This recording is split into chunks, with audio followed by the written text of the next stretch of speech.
The chamber breathes like a living beast, its marble walls shimmering under the flicker of oil lamps. Shadows slither across the floor, curling around the ankles of a young Roman bride who stands frozen, barefoot, her stola trembling against her skin. The air smells of incense, sweat, and the cold tang of metal. 3 men, officials of the empire, observe her with the detachment of statues, their silence heavier than the stone arches above. The knot of her bridle belt tightens as if it senses her fear. She knows the truth of this night. It does not belong to her, and never has. She feels her heartbeat rising like a trapped animal as hands approach, as authority leans in, as a ritual older than her name prepares to claim her body. And in that suffocating stillness, one question rises from the darkness. How could a civilization that worshipped law and order demand a wedding night ritual so terrifying that Rome later tried to erase all traces of it? To understand the weight of that room, you must step back into a world where Rome draped itself in marble, discipline, and pride. Streets paved with triumphal arches told stories of conquest. Scholars praised the empire's legal system as the backbone of civilization. Yet beneath those polished surfaces lived a truth far older and darker, a truth that governed every woman's life from the moment she took her first breath. In this world, marriage was not a bond of affection, but a transaction of bloodlines, alliances, and political necessity. A daughter born into a patrician family belonged not to herself, not even to her parents, but to the ever-watchful machinery of the state. Rome classified marriages like tools, conferiatio for the noble blood, binding a woman directly under her husband's spiritual authority, coemptio for those traded symbolically like property, usus for those absorbed through time and cohabitation. Each path demanded obedience. Each path stripped choice. But the most sacred and most feared was the patrician rite, the one reserved for families whose lineage mattered to the gods themselves. That was where the ritual of the wedding night took root, hidden behind temple columns and guarded by priests who believed purity was not a human trait, but a resource belonging to Rome.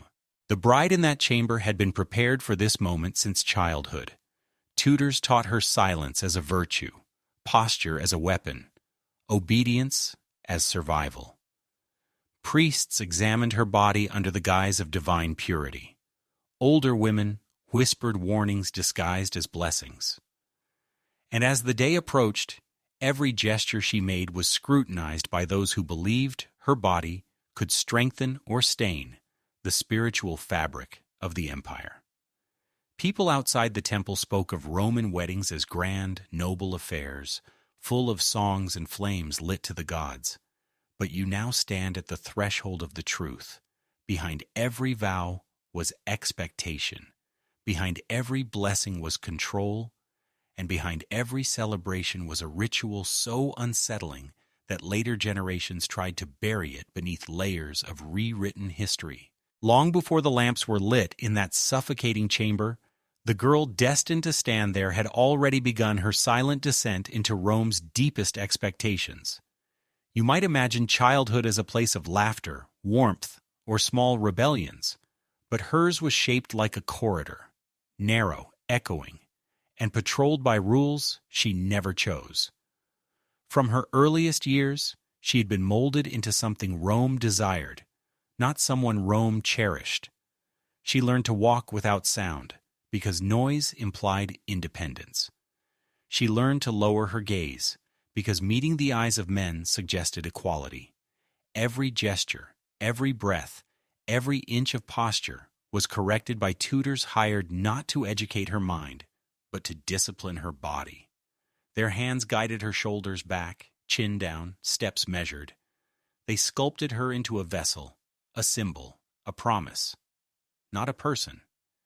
And she understood that any deviation, any flicker of personality, any spark of desire, could be interpreted as impurity, that most unforgivable stain a patrician bride could bear.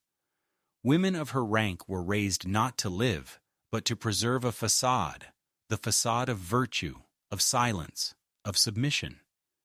You can almost see her, sitting at the edge of her bed in the women's quarters, fingers intertwined tightly, rehearsing how to stand still even when her heartbeat tried to betray her. As she grew older, the walls around her tightened. Servants monitored her routines, from the food she ate to the hour she slept. Visits beyond the household became rare. Interactions with men outside her family were unthinkable. She was a jewel meant to remain untouched until the day Rome demanded it. Her isolation was wrapped in softness, fine textiles, gentle voices, warm light. But it was isolation nonetheless, a cage disguised as privilege. When the day of her initiation approached, the transitions became more brutal in their subtlety. Priestesses visited her chamber to perform what they called ritual examinations. They claimed the gods required certainty that her purity had remained intact, certainty that she had been shielded from worldly temptations. She lay still on woven mats while hands traced symbolic patterns over her skin, the scent of myrrh filling her lungs until she felt her own breath no longer belonged to her. Around her, chants rose and fell, like a tide meant to wash away anything human in her. The night before her wedding, she was led to a secluded courtyard where elder women prepared her body. Her hair was braided into intricate coils that tugged painfully at her scalp. Her arms were polished with oil until she glistened like a statue. And then came the belt, the cingulum. Its knot sacred, its tightening firm, binding her waist as if it were binding her future. The elder women tied it without expression, but their silence spoke of generations who had worn the same knot, endured the same night, swallowed the same terror. As she stood before them, the courtyard torches burning low, she realized something chilling. Every woman here had once been her. Every one of them had trembled, prayed, or screamed into the walls of a chamber where no one listened. And every one of them had survived, not by choice, but by surrender. You may wonder, at what moment does a child become a bride in ancient Rome? Was it when the belt closed around her waist? When the priestesses declared her pure? Or was it much earlier, when the empire first decided that her worth existed only in how well she could obey? Whatever the answer, by the time she stepped into that wedding chamber, her fear was not new. It was simply the final shape of a life spent preparing to lose herself. The wedding feast ended hours ago, yet the echoes of laughter from the banquet hall felt like they belonged to another world, one she had only glanced at from the edge of her veil. Servants guided her through corridors lit by wavering torches, each flame bowing in the draught as if acknowledging the fate awaiting her. The deeper she walked into the temple complex, the more the air thickened, heavy with incense, dense with expectation, charged with a silence that did not allow hope to breathe. When the doors closed behind her, the chamber swallowed the last traces of the celebration. No music followed her, no gentle whisper of comfort, only the presence of men who had come not to bless her union, but to witness a ritual Rome claimed was sacred. The bride stood in the center of the room, her feet pressing into the cold mosaic tiles. Her pulse throbbed in her wrists, rising and falling like waves against rock. 3 figures in ceremonial robes watched her. Their expressions revealed nothing, not cruelty, not pity, because to them, she was not a person poised on the edge of fear. She was a vessel Rome intended to reshape. They approached her slowly. The rustle of their garments echoed like the shifting of leaves before a storm. One lifted a hand and touched the knot at her waist, the cingulum woven tightly into Hercules' knot, meant to symbolize strength, fidelity, and the binding of 2 families. But tonight it symbolized something else: control. The knot resisted at first, as if trying to protect her, but fingers accustomed to authority closed around it. The rope tightened briefly, then slackened, allowing the knot to loosen under deliberate force. The sound of fibers sliding against one another filled the chamber, a soft, chilling hiss that made her stomach contract. Her breath caught. The belt did not simply slip away, it fell like a verdict. The men stepped back, not out of respect, but to mark a transition. She had been pure under her father's authority. Now she belonged to another realm, one governed by ritual and witnessed by eyes trained to ignore suffering. One of the officiants raised a ceremonial blade. Its tip gleamed as it hovered over the remaining ties, securing her stola. The blade did not touch her skin, yet the cold radiating from it made her shiver. Every movement was slow, deliberate, ritualistic. Symbols were whispered in Old Latin, phrases crafted to sound holy, yet carried the weight of possession. Her mind retreated inward, past the flickering lamps, past the men, past the fear gripping her lungs. She remembered the elder women tying the knot earlier that evening. Their fingers had trembled, not from age but memory. The blade cut the final thread. Her gown loosened, slipping slightly from her shoulders. The air pressed against her exposed skin like a cold hand. Not one man looked away. They were required to witness, to confirm, to ensure that what Rome demanded was performed according to custom. And all she could think was, this is the moment every whispered warning had led to. Her gaze drifted upward to the ceiling, where painted gods stared down with indifferent eyes. Did they approve? Did they care? Or had the rituals of men grown so far from the divine that even the gods turned away? The ceremony continued. Words were spoken over her bowed head, words declaring her body a conduit for lineage, politics, and the empire's imagined purity. She felt the weight of them more than she felt the hands guiding her, positioning her, claiming her for a future she had no voice in. You might imagine the room spinning, but it did not. Everything was painfully still. Stillness was what made it unbearable. Stillness left no escape. And as the final declaration echoed through the chamber, one truth sank into her bones. This night was not a celebration of life, but a ritual of surrender. One so disturbing that Rome, in later centuries, tried to scrub it from its own memory. When dawn finally bled into the marble corridors, the temple felt colder than the night before. Outside, Rome awakened with its usual rhythm. Merchants shouting prices, horses clattering against stone, citizens bustling through the forum as if nothing extraordinary had happened. But inside the chamber, where shadows still clung to the walls, the bride sat curled at the foot of the ceremonial bed, her breath shallow, her hands tracing the marks the ritual had left upon her skin. Not wounds, not bruises, something deeper, invisible, but far harder to heal. No one asked how she felt. No one was supposed to. Servants entered with lowered eyes, adjusting her veil and garments, preparing her to complete the second half of the ceremony in her husband's home. To them, her silence meant obedience, an expected, even desirable state. But in truth, she did not speak, because she feared that if she opened her mouth, the room would fill with the sound of breaking. The officiants' voices from the night before still echoed in her ears. Their chants meant to sanctify had instead carved themselves into her memory like iron on wet clay. Each time the words resurfaced, she felt her throat tighten, as if the empire itself were pressing against her windpipe.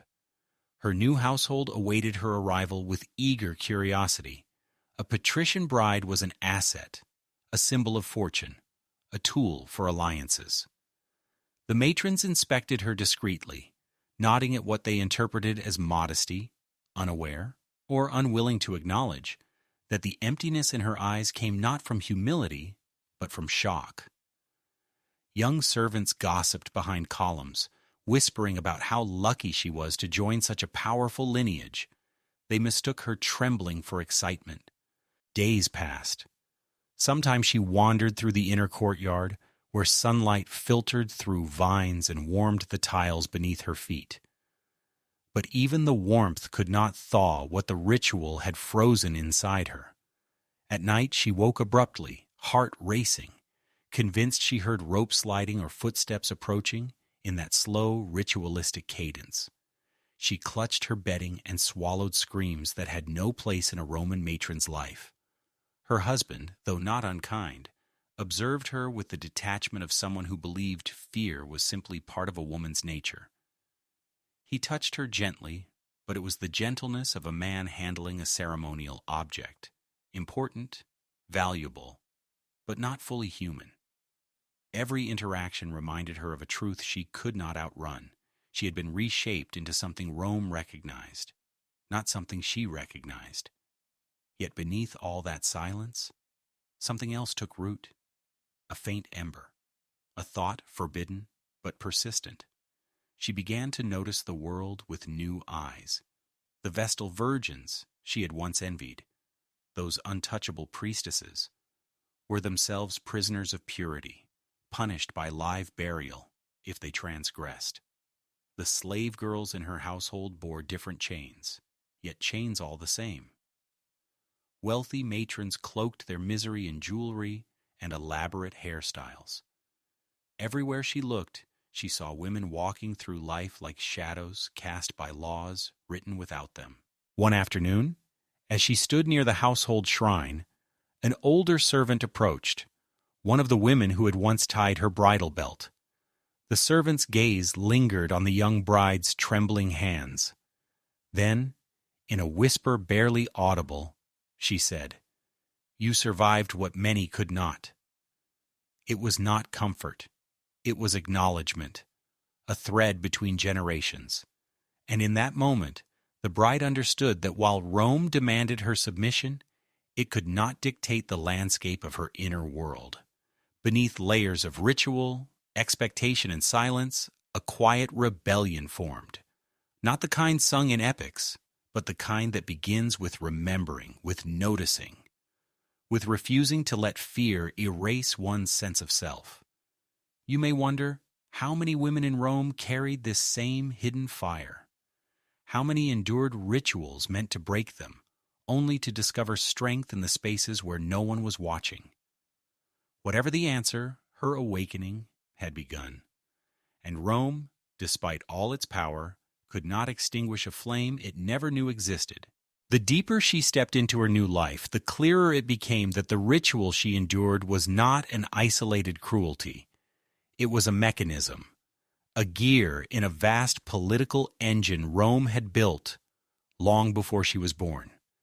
In the Forum, men debated philosophy and justice as if they were eternal guardians of reason, yet inside the private chambers of patrician families, marriages were forged like treaties, and women became signatures sealed in flesh. Her family had married her into a dynasty whose name carried weight in the Senate, a lineage sharpened by ambition and protected by alliances woven through generations. Sitting behind latticed screens during household gatherings, she often heard conversations cloaked in civility but pulsing with calculation. Senators spoke of border disputes, grain shortages, and elections, but what mattered most were the bloodlines behind the men at the table, who belonged to whom, who married into whose power, whose daughters could be exchanged to strengthen whose influence. She realized then that she had never been chosen for love, nor even companionship. She had been positioned like a pawn on a marble board, expected to move only when commanded. Rome did not hide this reality. It simply dressed it in rituals so ancient, so sacred, that questioning them felt akin to questioning the gods. And yet, beneath the layers of tradition, there were omissions, pages torn from records, myths rewritten to soften their edges, stories buried beneath centuries of curated glory. The ritual she endured was one such truth lost to time, preserved only in whispers and fragmented texts. Over the next months, she discovered why. In her husband's archives, scrolls he rarely touched but proudly displayed, she found hints of a past Rome no longer wished to remember. Notes from early jurists describing ceremonies, where the presence of authoritative witnesses affirmed the purity of lineage. Mentions of rites, ensuring the transition of a woman from her father's dominion into Rome's spiritual guardianship. Words delicate, evasive, but unmistakable when read between the lines. It was not about sanctity, it was about surveillance. Rome feared chaos above all else, and chaos, according to its lawmakers, began with women whose bodies could disrupt inheritance, alliances, or political succession. By turning the wedding night into a public ritual cloaked in religious justification, the state maintained control over what it most feared losing: legitimacy. Her own husband belonged to a faction of senators who believed that tradition, no matter its cost, was the spine of the empire. To them, rituals like the one she endured were not brutality, they were safeguards. Proof that Rome did not trust chance, desire, or human weakness. Only structure, only order. Late one evening, she overheard a conversation between her husband and a visiting magistrate. They spoke of a neighboring family whose daughter had fled before her wedding. She had sought sanctuary with distant relatives in the countryside. The scandal nearly fractured alliances built over decades. If such disobedience spreads, the magistrate warned, Rome itself will erode. The tone was not angry. It was afraid. That fear explained everything. The silence of history, the missing records, the sanitizing of old rituals into polite footnotes. Rome erased what made it look monstrous because its power depended on appearing civilized. And as she listened, hidden in the shadows behind the screen, she realized the most terrifying truth of all. The empire could conquer nations, write laws, build monuments that touched the sky. Yet it remained terrified of what one woman might choose if given the freedom to decide her own fate. You might ask, how strong is a civilization that must cage half its people to keep its foundations from trembling? How mighty is an empire that fears the courage of its daughters more than the armies of its enemies? Rome knew the answer. That is why it buried the truth. To the outside world, Rome projected the image of order, an empire governed by law, enriched by philosophy, adorned with art and marble. Travelers returning from its borders spoke of forums alive with debate, baths shimmering with mosaics, and banquets overflowing with wine and music. But if you look closely, if you stand quietly in the places where the empire preferred no one to linger, the illusion begins to crack. Because what happened to that bride in the chamber was not an exception. It was a symptom of a structure built on control disguised as tradition. The world has long romanticized Roman weddings as elegant affairs, full of torches, hymns, and elaborate ceremonies honoring the gods.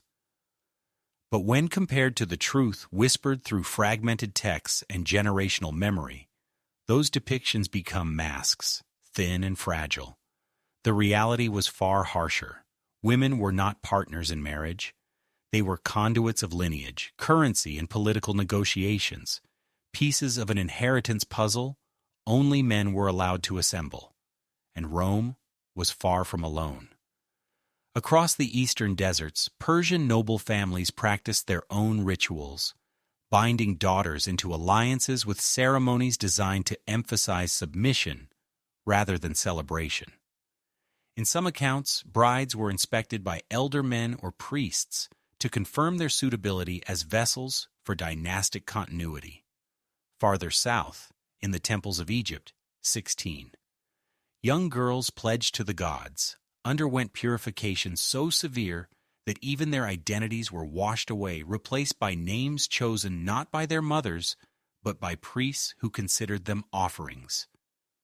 Different cultures, different symbols, yet the same underlying fear, the possibility that a woman, left to her own agency, might disrupt the order men had built. What set Rome apart was not the cruelty itself, but the empire's extraordinary effort to erase evidence of it. While Persian or Egyptian practices were preserved in sacred texts and temple reliefs, Rome rewrote its own past. Laws were revised, rituals softened into metaphor, ceremonies reframed as symbolic gestures. Historians, centuries later, encountered fragments, whispers of rituals, hints of witnesses in wedding chambers, obscure references to transference ceremonies. But the full truth lingered only in the shadows. And still, its consequences endured. The bride in that chamber carried the ritual with her long after the officiants declared it complete. Its impact was not confined to the marks left on her body, nor to the silence imposed upon her ribs like a second cage. It lived in the way she moved through her husband's household, careful, measured, wary of missteps that might be interpreted as defiance. It shaped her relationships with the women around her, binding them not in camaraderie but in shared trauma, each one recognizing in the others the remnants of a night they too had survived. Rome's system ensured that this silence passed from mother to daughter, generation after generation. Not through words were too dangerous, but through gestures. The slight tightening of a jaw at a wedding chant, the quickening of breath when a priest approached, the subtle flinch at the sound of rope sliding across fabric. These were the echoes of rituals the empire pretended never existed. And while time has carried Rome's monuments into museums and textbooks, the psychological architecture it built around women did not crumble with its walls. Across the centuries, across continents, versions of this belief persisted, that purity must be policed, that lineage must be protected, that a woman's body must belong to someone other than herself. You might stand in modern streets, where liberties seem common and unquestioned, and wonder how such ancient fears could survive. But look closer. How many traditions still judge women more harshly than men? How many families still treat marriage as negotiation? How many societies still equate honor with control? What Rome buried was not only a ritual. What it buried was the blueprint of a mindset that taught entire civilizations to fear women's autonomy, a mindset whose consequences still move quietly through the world. And the question that remains, uncomfortable, unavoidable, is this: if a past this dark can be erased so cleanly, how many shadows are we still walking through today without even realizing their origins? If you strip away the marble, the triumphal arches, the rhetoric of philosophers and senators, what remains of Rome is not its victories or its laws, but the stories of those who lived beneath them. Stories like hers. Stories swallowed by silence. Stories that survived only because they refused to die, even when the empire demanded their burial. And when you begin to unravel those stories, something becomes painfully clear. What Rome did to its daughters was not merely an ancient mistake.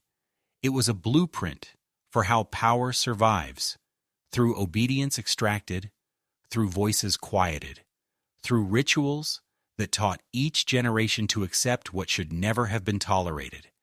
Yet there is something else woven through the tragedy of that chamber, a lesson dangerous enough that Rome tried to erase it, a lesson that still matters now.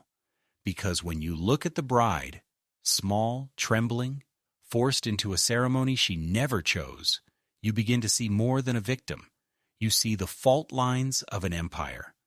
The ritual meant to crush her spirit exposed Rome's deepest fear, that control cannot last forever, not even when wrapped in sacred language or enforced by law.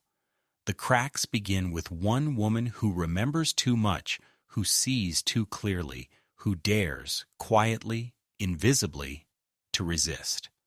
Her story teaches that rituals of oppression do not survive because they are powerful. They survive because they are familiar. Rome normalized its cruelty so thoroughly that generations believed suffering was tradition and tradition was virtue. Yet if you listen closely, you can hear the whispers of women who questioned this logic, even when they lacked the power to break it. Their doubt was the beginning of the empire's unraveling, not on the battlefield, not in the Senate, but in the quiet rebellion of those who refused to let their identity be defined only by what Rome demanded. And when you compare their world to the one you stand in now, the similarities are difficult to ignore. Modern societies may not cloak wedding rituals in religious witnesses or tear the belts from trembling brides, but the echoes remain subtle, persistent, woven into expectations about purity, duty, and the value of women's bodies.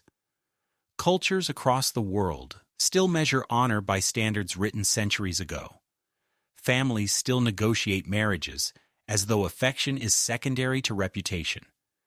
Institutions still dictate who is worthy, who is silent, who is sacrificed for the sake of stability. This is the part of the story Rome hoped would never emerge, the truth that its shadows did not vanish with its collapse.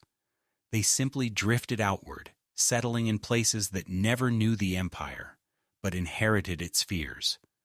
And so the lesson becomes not only historical, but deeply personal. Freedom is never a default state. It is a resistance, a reclamation. The bride's quiet awakening, her realization that fear could not define her inner world, is the same realization every society must undergo if it wishes to break from its inherited chains. Ask yourself how many traditions, praised as beautiful or sacred, still hide the logic of control beneath their surface. How many customs persist, not because they uplift people, but because they maintain a hierarchy someone is afraid to dismantle. How many stories like hers remain unspoken because speaking them would force us to confront the truth about who benefits from silence? If the past teaches anything, it is this: civilizations fall when they cling to rituals that harm more than they hold together. They crumble not from external enemies, but from the corrosion of ignoring the humanity of their own people. And if the future teaches anything, it must be this: the only way to break a cycle is to name it, to look directly at the shadows, even when they are uncomfortable, to recognize that the path forward is illuminated not by pride, but by understanding. Her story is not a relic. It is a mirror. And when you face it, when you allow yourself to recognize the echoes of her pain in the structures around you, a question rises, quietly, steadily, insistently. What will you allow to continue in your world simply because it has always been there? And so her story, once buried beneath Rome's polished myths, rises again, not as an accusation but as a reminder. Empires may fall, monuments may crumble, but the experiences of those silenced beneath them continue to echo through time. By stepping into that chamber, by witnessing the ritual Rome tried to erase, you have broken the very silence that allowed it to endure for centuries, because remembering is a form of rebellion, understanding is a form of resistance, and telling these forgotten truths is how history finally becomes honest. If this glimpse into Rome's hidden shadows has moved you, speak about it, share it. Let more eyes see what lies beneath the marble. And if you wish to keep walking deeper into the stories history tried to bury, then subscribe, leave a comment, and join the voices determined to bring the forgotten back into the light.